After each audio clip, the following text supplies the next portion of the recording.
Assalamualaikum warahmatullahi wabarakatuh. Kenalkan teman-teman, kami dari kelompok proposal yang akan membahas dampak penggunaan TikTok terhadap sikap warga SMA Negeri 1 Bonggol. Akan mempresentasikan hasil kerja kami. Sebelum kami mempresentasikan, izinkan kami untuk memperkenalkan diri. Nama saya Cornelius Indonesia, nama saya 9. Nama saya Rifah Syamaldudi, nomor absen 5. Nama saya Tiara Putri, nomor absen 32. Saya Wijendra ini nomor absen 33. Nama saya Husain Maulana Pusatyo, nomor absen 19. Nama saya Bani Firmansyah, nomor 20. Ya. Selamat menyaksikan. Yang pertama debat 1 yaitu pendahuluan. Yang pertama adalah latar belakang masalah. Kehadiran media sosial memudahkan orang-orang untuk mengakses apapun dan dimanapun serta memenuhi kebutuhan hidup. Fungsi utama media sosial adalah memudahkan orang untuk berkomunikasi tanpa batas, ruang, dan waktu, memberikan informasi dari belahan dunia manapun. Media sosial yang berkembang serta digemari oleh masyarakat saat ini. Perkembangan industri pada sosial media saat ini sangat melonjak tajam. Hal ini ditandai dengan semakin banyaknya perusahaan-perusahaan pengembang aplikasi yang bermunculan sehingga membuat persaingan semakin kompetitif. Banyaknya hal-hal yang mengharuskan masyarakat Indonesia, khususnya kota-kota besar, untuk berbagai kelebihan. Begitu pula dengan salah satu aplikasi sosial media yang saat ini populer kemunculan di Indonesia, yakni TikTok. Aplikasi TikTok adalah sebuah jaringan sosial dan platform video musik Tiongkok yang diluncurkan pada September 2016 oleh Zhang Yiming. Aplikasi ini digunakan para pengguna untuk mengunggah video mereka yang kemudian dibagikan kepada para pengguna aplikasi TikTok lainnya. Aplikasi ini merupakan aplikasi musik yang digunakan dengan cara lip sync dengan durasi hanya berkisar 15 detik. Namun di sisi lain, pengguna aplikasi TikTok dapat membuat video yang berdurasi kurang lebih 30 detik dengan memberikan spesial efek yang unik dan juga menarik, serta memiliki dukungan musik yang banyak sehingga para pengguna dapat melakukan performa dengan memberikan beragam gaya ataupun tarian. Selain itu, aplikasi TikTok dapat memberikan pengguna untuk dapat menggunakan beragam spesial efek dan musik background dari berbagai artis terkenal dengan berbagai kategori dan spesial efek lainnya yang digunakan secara instan sehingga dapat membuat video menjadi lebih menarik dan memiliki alur yang disesuaikan oleh situasi di video tersebut. Seiring berjalannya waktu, semakin banyak penggunaan aplikasi TikTok, salah satunya di SMA Negeri 1 Bonggol. Hampir setiap jam istirahat dan jam pelajaran sedang kosong, tidak ada guru, para siswa membuka aplikasi TikTok untuk sekedar melihat video, maupun yang membuat video untuk mengikuti tren. Namun, ada pula yang membuka aplikasi TikTok ketika jam pelajaran sedang berlangsung karena merasa bosan dengan materi yang telah dijelaskan. Berdasarkan uraian di atas, aplikasi TikTok yang banyak digunakan oleh siswa sehingga menyebabkan banyak dari mahasiswa yang terpengaruh dengan aplikasi TikTok dan berdampak pada proses pembelajaran. Berdasarkan uraian di atas, peneliti tertarik untuk meneliti dampak penggunaan aplikasi TikTok terhadap siswa SMA Negeri 1 Bonggol.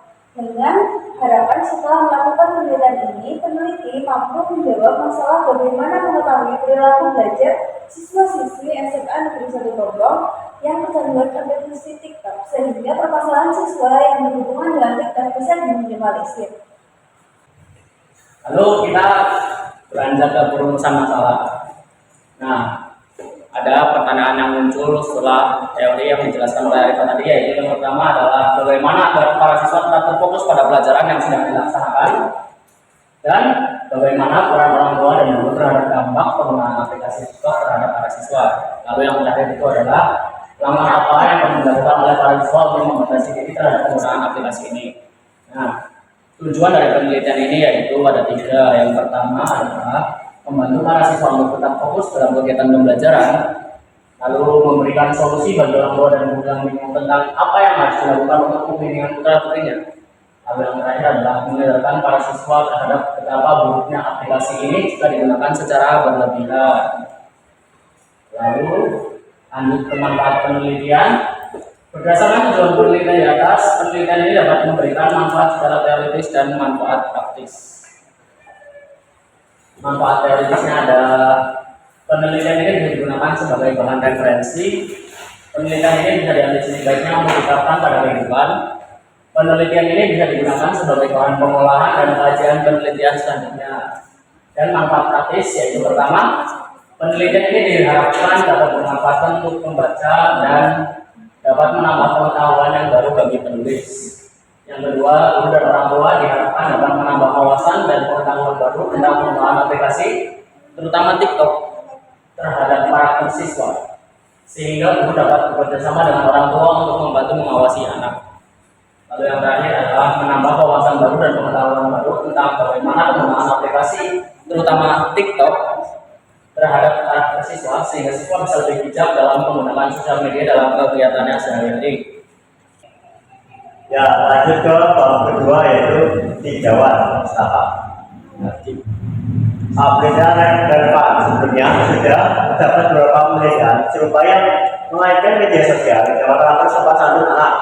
Menurut penelitian yang dilakukan Amarudin dan kawan-kawan, dengan judul peran keluarga dan media sosial dalam mengubah karakter santun siswa di sekolah dasar, memberikan hasil penelitian bahwa media sosial tidak memberikan dampak positif terhadap anak, malah terkesan memberikan dampak negatif yang merusak dan mengganggu karakter sopan santun anak.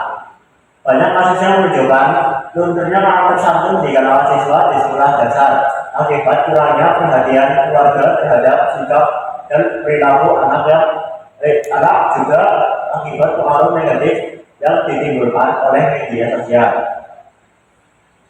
Tujuan penelitian ini adalah mengategorikan peran keluarga dan media sosial dalam membentuk karakter santun siswa di sekolah dasar, serta menyanggah atau menyetujui teori habitus behavior. Penelitian ini menggunakan metode deskriptif dengan pendekatan kualitatif. Subjek penelitian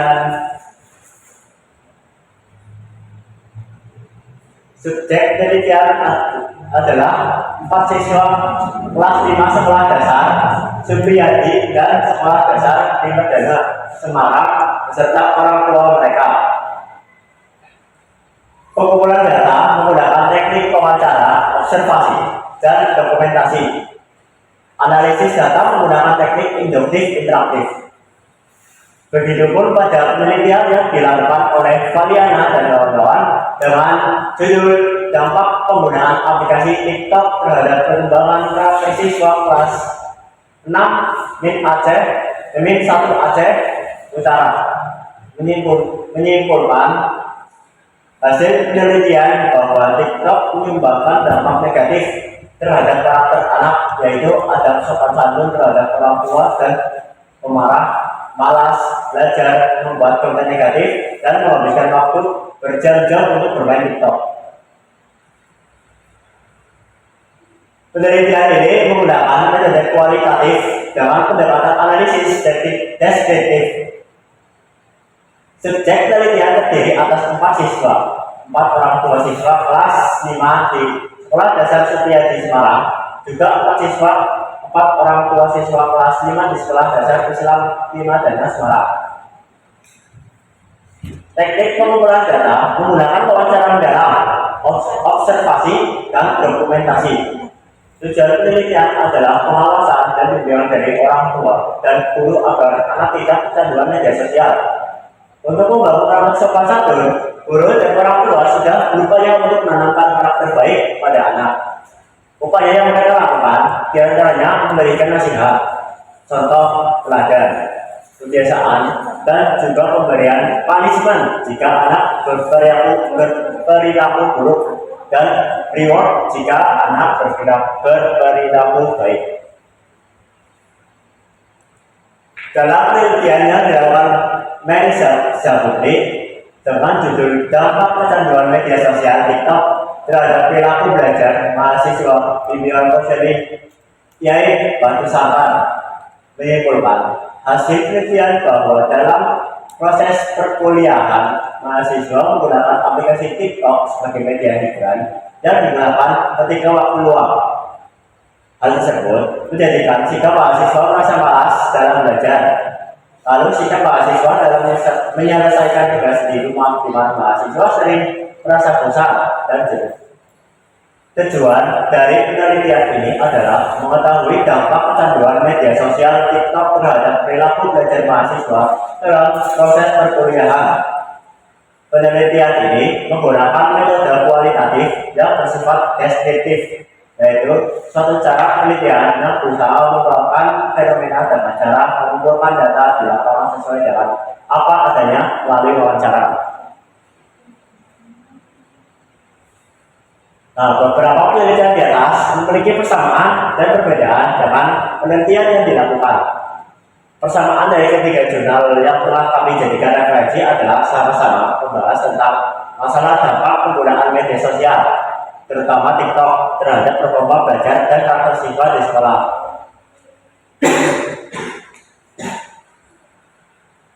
Persamaan yang kedua adalah metode yang digunakan dalam penelitian adalah metode penelitian kualitatif deskriptif.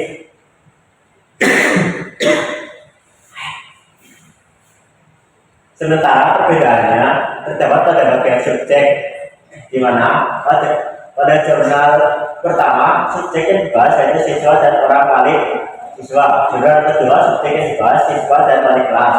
Dan jurnal ketiga subjek yang dibahas hanya mahasiswa. Maka penelitian ini akan melengkapi penelitian sebelumnya, di mana pada penelitian ini selain berfokus pada dampak dari penggunaan TikTok, juga akan berfokus pada upaya guru serta orang tua dalam menanamkan karakter. Lanjut, materi kedua yaitu landasan teori. Dampak positif, dampak dibagi dua, yaitu ada dampak positif dan dampak negatif. Pertama itu dampak positif. Lahirnya Koreo Dance di kalangan anak muda karena konten dalam aplikasi ini menyajikan sebagai kreatif editing video dan musik yang menarik, sehingga membuat seseorang yang kreatif akan menggunakan untuk lebih mengasah kreativitasnya dan hobinya di bidang koreografi. Lalu mengajarkan anak untuk berani dan bertanggung jawab tapi di depan umum jika digunakan dalam konten positif. Selanjutnya dampak positif yang ketiga, menghilangkan rasa bosan dan lelah. Nah, lalu ke dampak negatif. Nah, yang pertama itu menyia-nyiakan waktu. Alasannya dengan adanya konten-konten yang bervariasi, dalam TikTok menjadikan para pengguna TikTok ini melalaikan waktu, menjadi waktu produktif mereka untuk belajar dan melakukan hal positif lainnya. Yang kedua, dampak negatif yang kedua yaitu tidak dibatasi umur. Nah, kemudian dalam proses konten-konten yang ada di TikTok, ini menjadikan konten-kontennya terbuka untuk segala usia, sehingga konten yang kurang panas dilihat oleh anak-anak menjadi bebas siapapun dapat mengaksesnya. Dampak negatif yang ketiga yaitu ujaran kebencian. Di samping kebermanfaatannya konten di aplikasi TikTok, tidak sedikit pula konten-kontennya tidak bermanfaat dan cenderung ke arah negatif, menjadi santapan penonton khususnya para remaja dan anak-anak untuk ditiru. Yang kedua adalah media sosial. Media sosial adalah sebuah media online dengan para penggunaannya bisa dengan mudah berpartisipasi, berbagi, dan menciptakan mengikuti blog, jaringan sosial, IT, forum, dan dunia. Blog yang paling umum digunakan oleh masyarakat di seluruh dunia. Yang ketiga adalah aplikasi TikTok. Pengertian aplikasi TikTok. Aplikasi TikTok adalah aplikasi sosial media online berbasis video yang memberikan spesial efek unik dan menarik yang dapat digunakan oleh penggunanya dengan mudah, sehingga dapat membuat video pendek dengan hasil yang keren serta dapat dibagikan kepada teman-teman atau pengguna lainnya. Lalu ada sejarah aplikasi TikTok. Aplikasi TikTok diluncurkan pada September 2016 yang dikembangkan oleh developer asal Tiongkok, ByteDance Inc. mengembangkan bisnisnya ke Indonesia dengan memunculkan aplikasi video musik dan jaring sosial bernama TikTok. Aplikasi video sepanjang kuartal pertama 2018. TikTok mengukuhkan diri sebagai aplikasi yang paling banyak dulu, yakni 45,8 juta kali.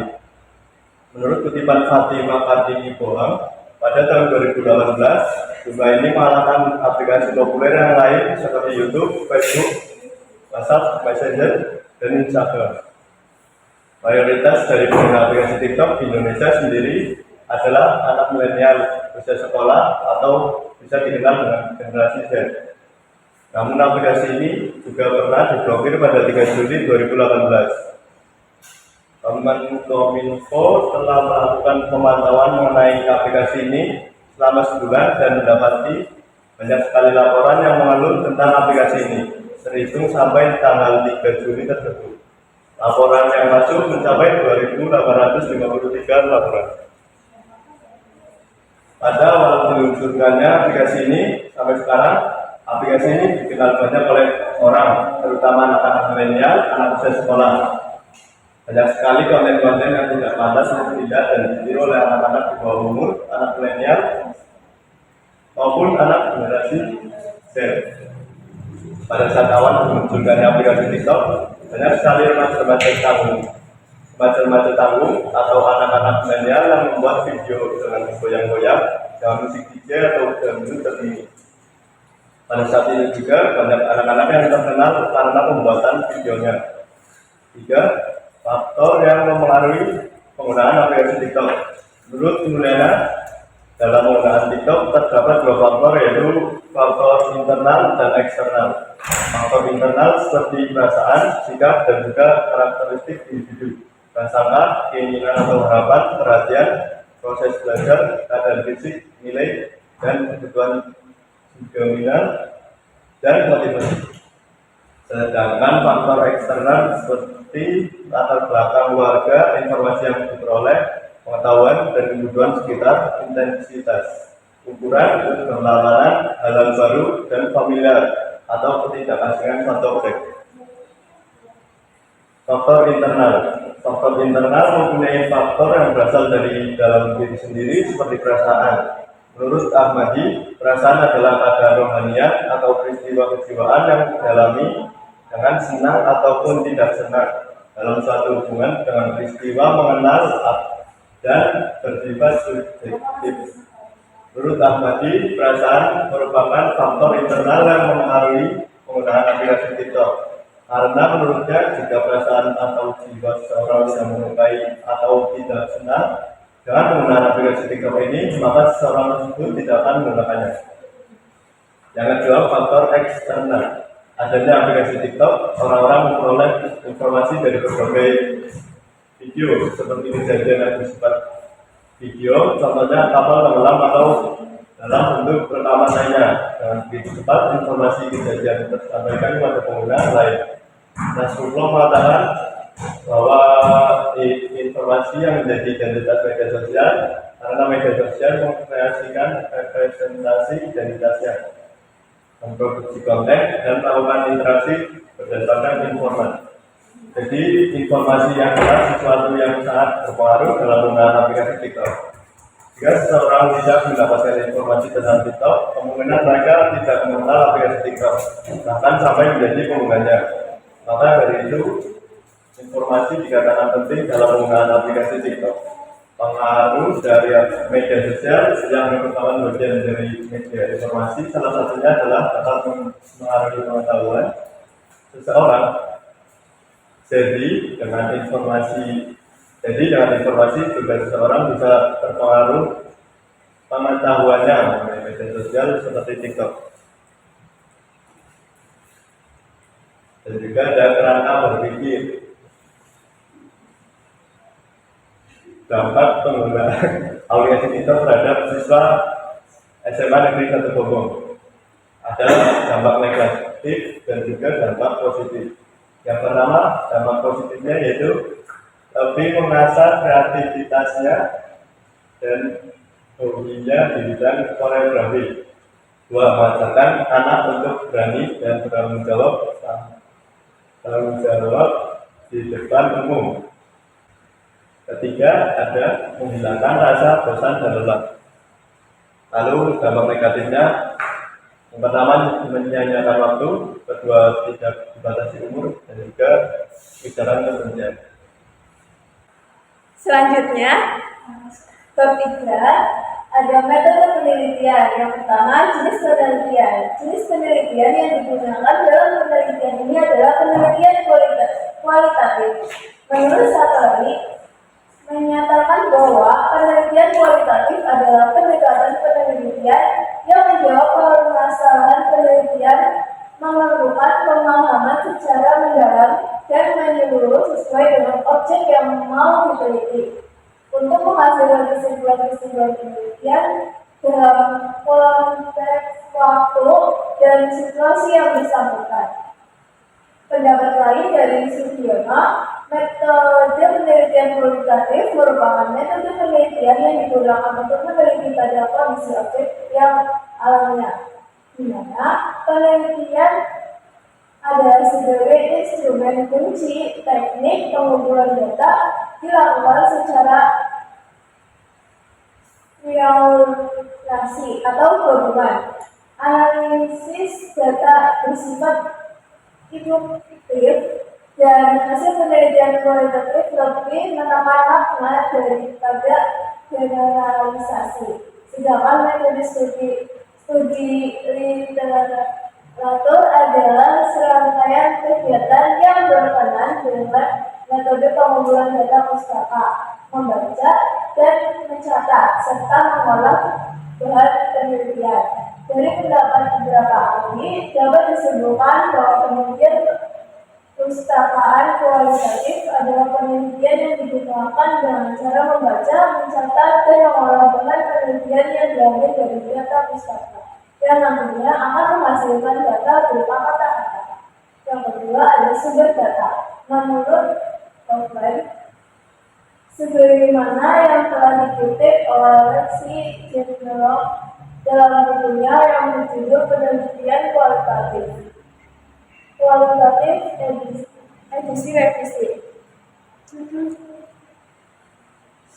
Sumber data merupakan kata-kata tanda yang meliputi.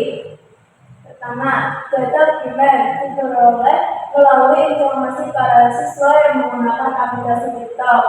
Kedua, data sekunder berupa data yang mendukung, menjelaskan, serta mempunyai hubungan yang erat dengan bahan primer. Dalam penelitian ini digunakan data sekunder berupa dokumentasi hasil track record TikTok. Yang ketiga, subjek penelitian. Subjek penelitian ini adalah pihak yang akan memberikan informasi yang diperlukan selama proses penelitian dalam menentukan subjek penelitian. Penelitian menggunakan teknik sampling, yakin teknik penetrasi sampel dengan melakukan pertimbangan tertentu. Instrumen penelitian yang digunakan oleh peneliti mengenai dampak penggunaan aplikasi TikTok terhadap siswa SMA satu kelompok, yaitu observasi dan wawancara. Peneliti membaca, mencatat, serta mengolah data yang didapat, kemudian dianalisis oleh peneliti sehingga akan mendapatkan data. Kemudian yang keempat adalah teknik pengumpulan data. Yang pertama ada observasi. Observasi adalah suatu cara untuk mengumpulkan data dengan mengamati dan mencatat serta sistematis gejala yang sedang diselidiki. Observasi merupakan peneliti melakukan penelitian langsung ke lapangan dengan cara mengamati. Dalam pengamatan ini, observasi dapat merekam, mencatat sumber informasi tersebut. Observasi peneliti dilakukan dengan cara mengamati seberapa sering remaja menggunakan aplikasi TikTok. Yang kedua, wawancara teknik. Wawancara